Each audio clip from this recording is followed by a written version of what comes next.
Congratulations, infant child. My normal framing device for this type of video is a little wonky due to the fact we're talking about the Adeptus Custodes. Since Adeptus Custodes are handcrafted super soldiers that are created from infancy. So I guess, hello to the family. Congratulations for giving up your child or children to Terra to serve as the might of the 10,000 demigods that serve as the Emperor's personal honor guard, his bodyguards, and the absolute greatest fighting force in the galaxy.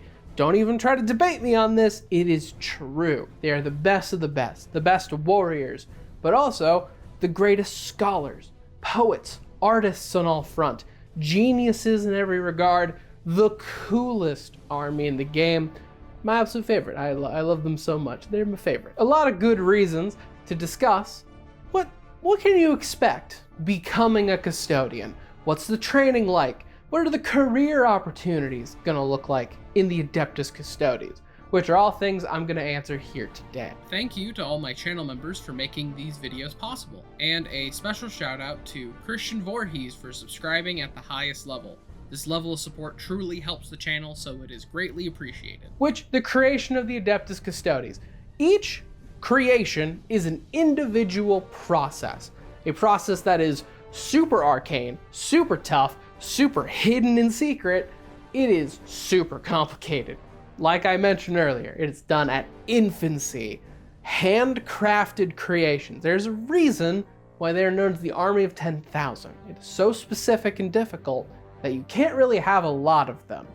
Unlike the Space Marines, this is all done at like the age of like 8 and 9, like before they all start going through any of the stages of puberty. That's when they slap in the first beginnings of the gene seed and the augmentations. And even then, there's a chance that all those augments will be rejected by the body if the person is not strong enough to withstand it. That is not the case for the custodians. All of the augmentations that comes about from this works perfectly fine. From what we understand, there's no real rejection rate. And in fact, the noble houses that give up their children to this are more than willing to just happily do this, either giving up their firstborn or their entire family line, like right away to the Imperial Palace. To which, after the long and arduous process, out pops a full-blown custodian. Which I guess it is here that I gotta talk about the elephant in the room, and I'm gonna break the kind of the character and the framing I do for these recruitment style videos. There is the aspect that recently, in the 10th edition Codex for the Custodes, they recently revealed that custodians can now be women. This is something that happened. A lot of people are upset about it. I waited because personally, I like the fact that on my channel here, the small little community I've created, y'all are normal. Very, very normal, chill people. I'd like for it to stay that way.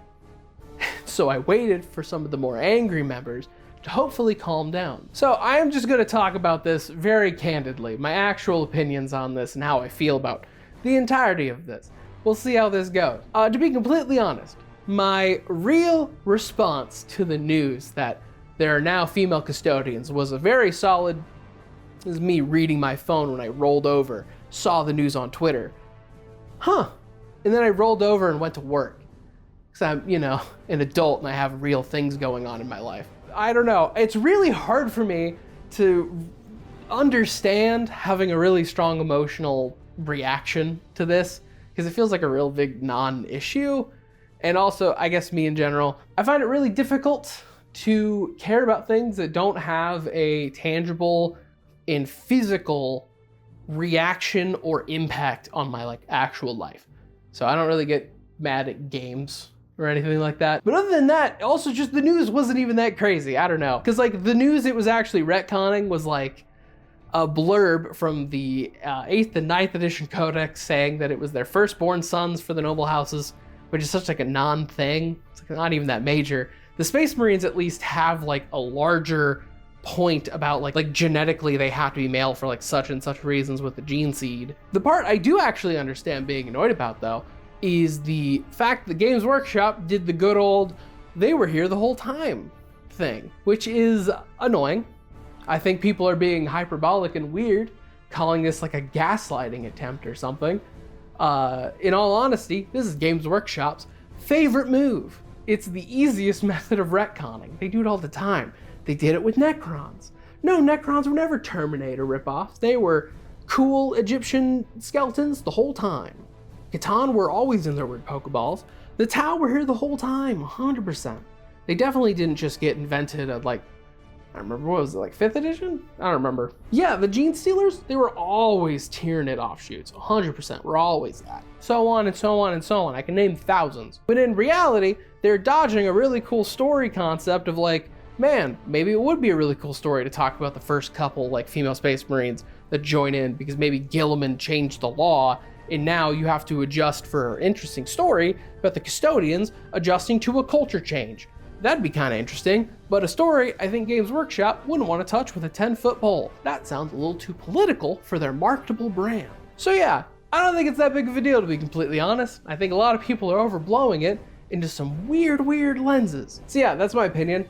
And to be completely honest with a lot of the people I've spoken to, because I hang out in a lot of spaces for 40k that are not terminally online, I keep seeing these takes pretty regularly, like the takes I have of this information's neat. I wish Games Workshop told a better story with this situation.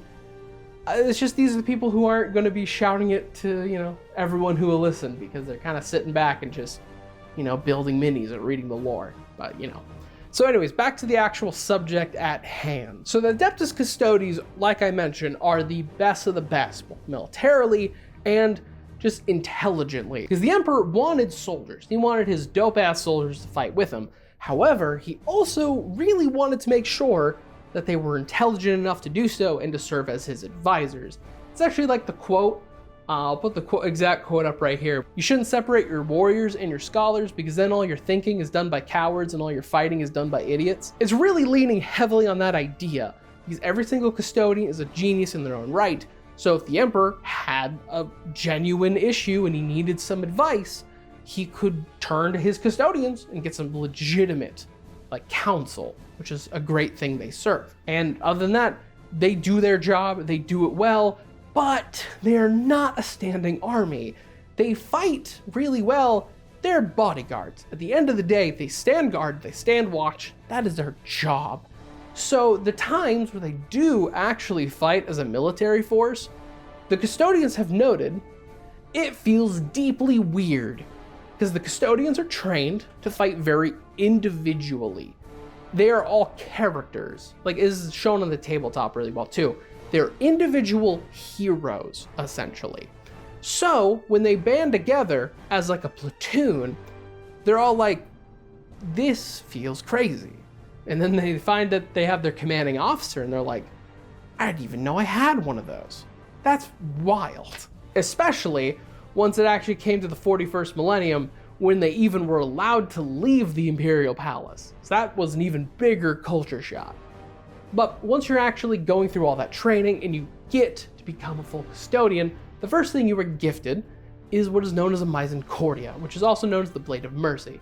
This is a specially made dagger or a short sword, depending on your scale, personal size.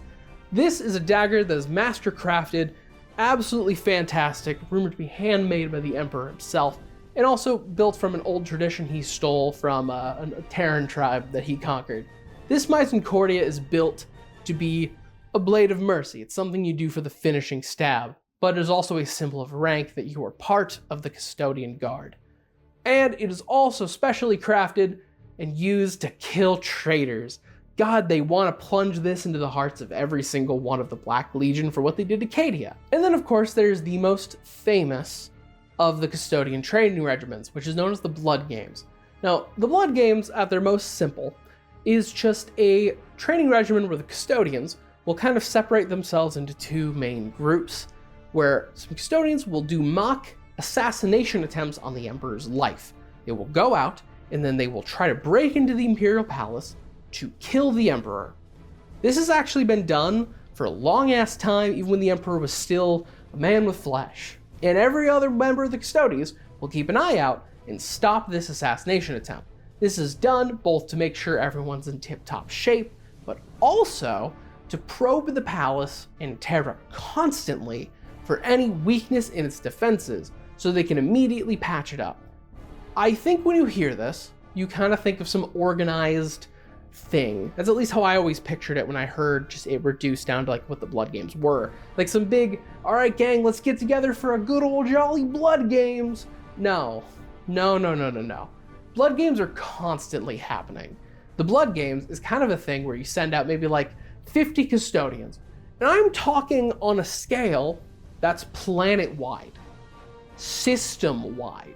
They go out, shed their armor, shed their identity in deep cover, and they're out there for like 20, 50, 100 years, slowly making their way, infiltrating the Imperial Palace, like slowly doing this to get their way to the Emperor to do the fake assassination.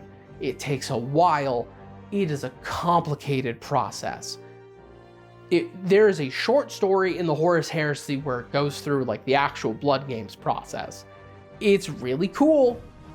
It's a lot more complicated. And then of course it's time for specialization. Of course you can't just be a custodian guard your whole life, unless you really want to, I guess. There's no one really stopping you. It's kind of loosey-goosey, I'm gonna be completely honest. Because when it comes to ranks and stuff, they have ranks. It's just dependent on how cool you are. Because that specific aspect, how do you show how cool you are? How do you show your glory? Well, it's with your name. As you do things to heighten your renown, your name increases. All of these are inscribed on your armor, which is what leads to the bit where really renowned custodians who have lived a really long time, it takes maybe like all day to relay their full name, which is why they heavily reduce it to just like three of their names. That's all they really care about. The other actual ranks you can get, the most prominent one you'll see around is what's known as a shield captain. Shield captain, misnomer, is not actually a rank, really. It is actually a categorization of ranks, because it is simply a custodian who is cool enough, considered to be cool enough, to order other custodians around, which can be other terms too, like a captain commander or a captain general. Mainly, it's kind of just two, if you have two ranks with a hyphen in the middle, that's a shield captain. And then of course there's some other really fun units in here. A personal favorite of mine is the Wardens. The Wardens are somebody who has been doing this job for like 500 years. They go up to the Gallow Tower and they meditate for an entire year straight silent, just creating a personal vow to become the best sentinel possible, which after making their own personal handcrafted vow, they declare this, and under penalty of death, they fail this vow, they're executed on the spot, but they get to wear this cool fancy robe and they get a cool axe. And I love the Wardens so much. And it plagues me that the Wardens are in a constant state of being dog shit on the tabletop. It also sucks because I have so many of them. But other than that, like all the units are basically, you want to have what the Space Marines have, but better? Like better jump packs, better bikes, better Terminators, better gun units, better dreadnoughts.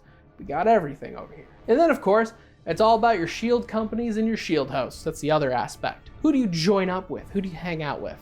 Though again, this is like if you want to, and also it's not a permanent thing. It's like don't feel locked in, I guess. There's no actual organized way of joining one of these. It's more like a shield host is like a band of shield companies. A shield company is just what happens when a flock of custodians hang out. That is a shield company, and a shield host is just a sub-faction. There are some fantastic shield hosts out there. My personal favorite, the Shadow Keepers. They keep a good eye on the dark cells in the Imperial Palace, where all the spooky relics and spooky monsters are held. They also go out, they find these spooky relics, and they put it in prison. Or if something breaks out, they go and they bring it back. They're great. They also have a great color scheme. You also have the Dread Host, which is, do you want terror troops as custodians to put the fear of God in people? They do this in the best way possible. They have a teleport hallway. Because normally, you have a teleporter chamber that you stand in and teleport in. No, the Custodes teleport these guys, they teleport in a full dead sprint at you. And so when the giant flash of golden light appears, there are 9 feet tall demigods with giant spears in a full dead sprint coming right at you. Which, yeah, I'd be scared too. And like the Solar Watch also, which is like, they stand guard on the Sol system instead of just Terra. So there's a lot of options. And then lastly, a retirement plan. Because they're actually, for the first time ever in a video like this, I actually can inform you about a retirement plan. There is a strong likelihood you're not going to die as a custodian because you're just that badass. So, the Adeptus Custodes are basically so augmented and great that they're functionally immortal. They just live so long. But still you age and your augments and all that, they kind of degrade. And so once you degrade, your reaction time slows, your strength is a little decreased, you become your old age, you're decommissioned, you're retired. Which, when I say that, by the way, I do mean like, for a custodian standards, for like a normal person, it's still demigod level. So you become what's known as the Eyes of the Emperor, which are essentially super spies for the Emperor.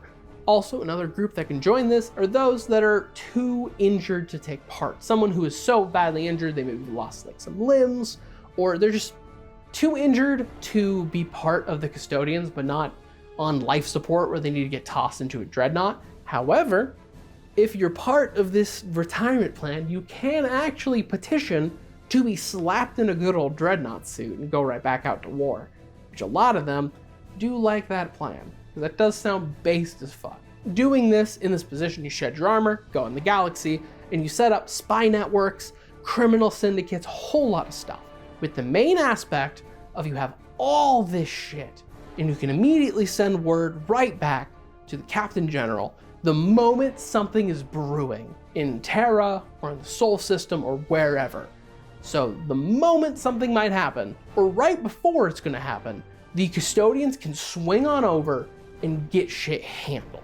Because the custodians are efficient, and this is a great system. I'm gonna be completely honest, the Eyes of the Emperor is a fantastic plan and a fantastic system, and it only works because custodians are the only faction in 40k that don't die constantly. It's fantastic. But yeah, that's the Custodes. So I guess if you like this, like, comment, subscribe, do that stuff, join membership, and see ya.